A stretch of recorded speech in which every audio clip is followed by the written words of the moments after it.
సప్త అశ్వాల రథం ఆరోఢుడిగా, సప్త వర్ణాల శోభావంతుడిగా, మనిషిలోని 6 చక్రాలకు ప్రతీకగా నిలిచినటువంటి జగతికి వెలుగునిచ్చే సూర్యనారాయణ స్వామి దేవాలయం చిక్కోలులో కొలువుతీయడం చిక్కోలు జిల్లా వాసులు చేసుకున్న అదృష్టం.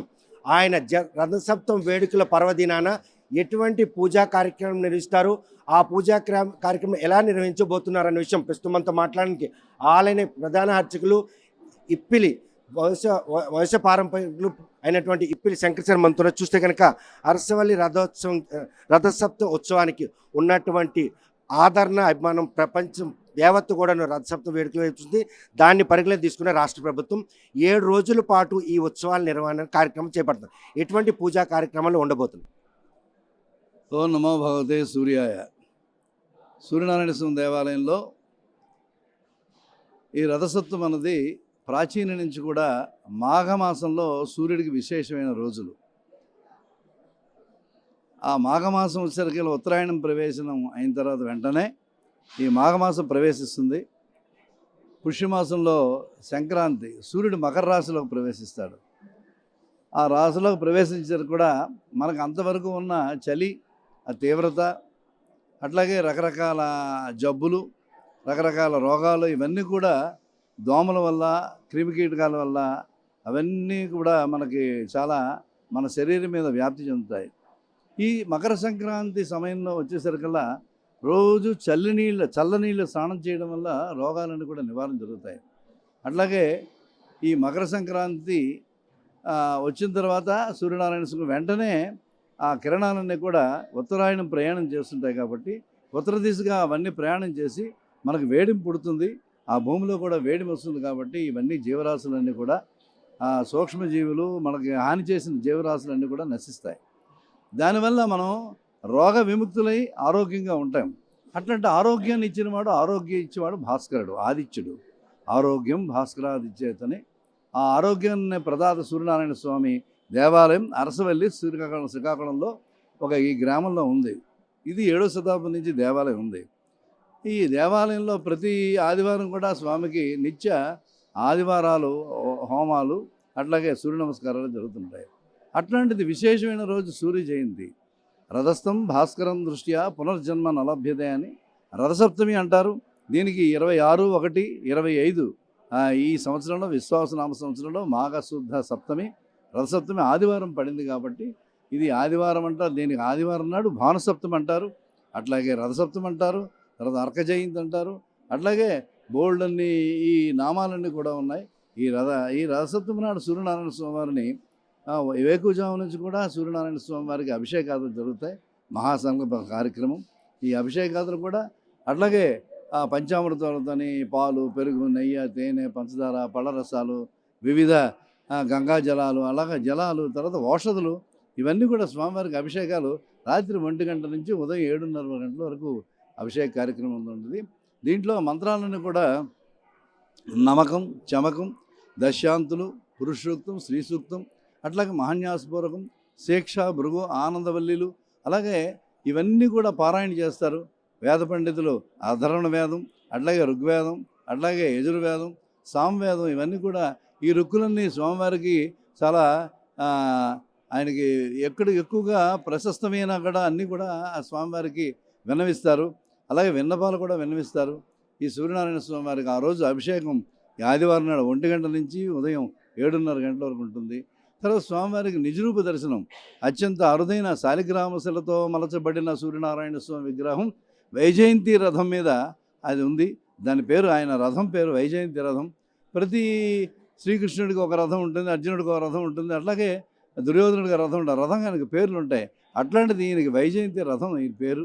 ఆ వైజయంతి రథం మీద 7 గుర్రాల రథం, 7 గుర్రాలతో పూంచుకున్న ఆ రథసారథి అనూరుడు.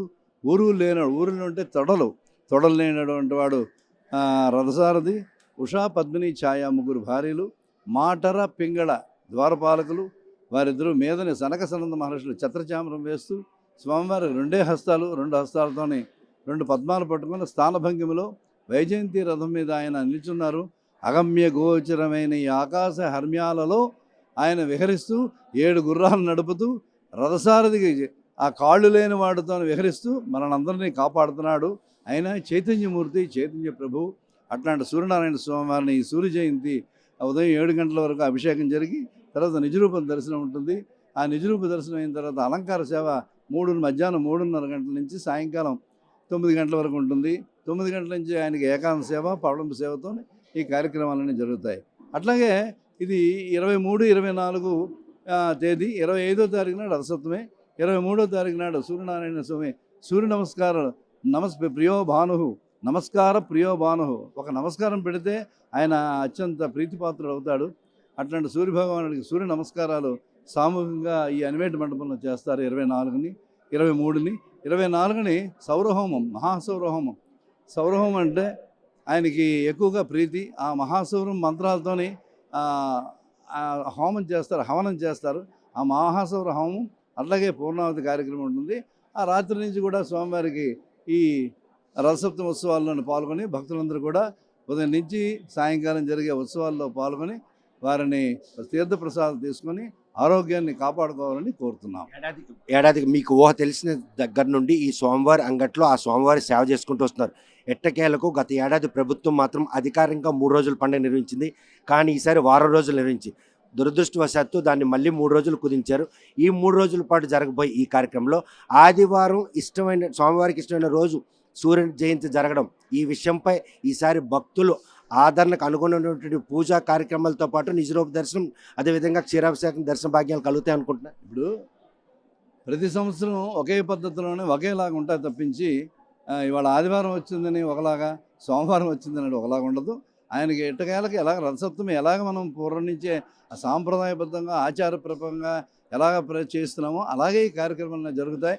అభిషేకం, నిజరూప దర్శనం, అట్లాగే అలంకార సేవ, పవళింపు సేవ, ఏకాంత సేవతోని ఈ కార్యక్రమం పూర్తవుతుంది.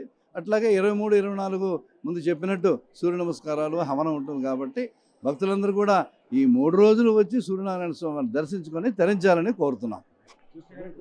ఈసారి సూర్య జయంతి ఉత్సవాలు మాత్రం రాష్ట్ర ప్రభుత్వం ఈరోజు అధికారికంగా రాష్ట్ర పండుగగా నిర్వహించాలని 7 రోజులు ప్రతిపాదించింది. కాకపోతే కొన్ని అనివార్య కారణాల కారణంగా ఈరోజు మాత్రం 3 రోజులకే పరిమితం చేశారు. కాకపోతే ఈ 3 రోజుల్లో మాత్రం 23వ తేదీన సామూహిక సూర్య నమస్కారాలు, 24వ తేదీన ఇదే అనివేటి మండపంలో యజ్ఞ యాగాదులు నిర్వహిస్తారు. 24వ తేదీ అర్ధరాత్రి నుండి కైంకర్య సేవతో మొదలైనటువంటి ఈ జయంతి వేడుకల్లో క్షీరాభిషేకం రాత్రి 1 గంట నుండి తెల్లవారుజామున 7:30 వరకు క్షీరాభిషేక దర్శన భాగ్యం, అదేవిధంగా 7:30 నుండి రాత్రి 8 వరకు నిజరూప దర్శనం అనంతరం ఈరోజు అలంకరణ సేవ, అదేవిధంగా పవళింపు సేవ. ఈ పరిణామాలన్నీ కూడాను ఈసారి రథసప్తమి వేడుక మాత్రం ఆదివారం కావడం, ఆ సోమవారికి ఇష్టమైనటువంటి పర్వదినం కావడంతో భక్తులు తాకిడి ఎక్కువగా ఉంటుందనే ఉద్దేశంతో నిర్వాహకులు మాత్రం తదనుగుణమైనటువంటి ఏర్పాట్లు అయితే చేశారు. ఆ సామాన్య భక్తులకు మాత్రం ఈరోజు ఆ శీఘ్ర దర్శనం భాగ్యంతో పాటు ఆ నిజరూప దర్శనం క్షీరాభిషేకంలో భాగస్వామి అయ్యేందుకు మాత్రం నిర్వాహకులు చేస్తున్న ప్రయత్నం ఆ భక్తుల పాలిట ఈరోజు మాత్రం ఒక ఆనందం గొలిపే రోజుగా చెప్పుకోవచ్చు. 3 రోజుల పాటు జరగబోయి ఈ రథసప్తమి వేడుకలకు మాత్రం అరసవెల్లి సూర్యనారాయణ స్వామి దేవాలయంలో కనుల పండుగగా ఆ స్వామివారి జయంతి వేడుకలకు మాత్రం వేద పండితులు మాత్రం ఈరోజు ఆ పూజా కార్యక్రమం నిర్వహిస్తారని అర్చకులు స్పష్టం చేస్తున్నారు. మరి ఇటువంటి అద్భుత భాగ్యం కోసం ఎదురు చూస్తున్నటువంటి భక్తులకు ఆ రోజు ఆ నిజరూప దర్శనంతో పాటు క్షీరాభ దర్శన భాగ్యం కలుగుతుందని ఆశిద్దాం. అరసవల్లి ప్రాంగణంలోని అరివేటి మండపం నుండి వీడియో జర్నలిస్ట్ రామకృష్ణతో Satyam, RTV Srikakulam. Local to global news at your finger tips. మీ చేతిలో ఒక ఆయుధం. Download raw TV app. Media legend Ravi Prakash is back.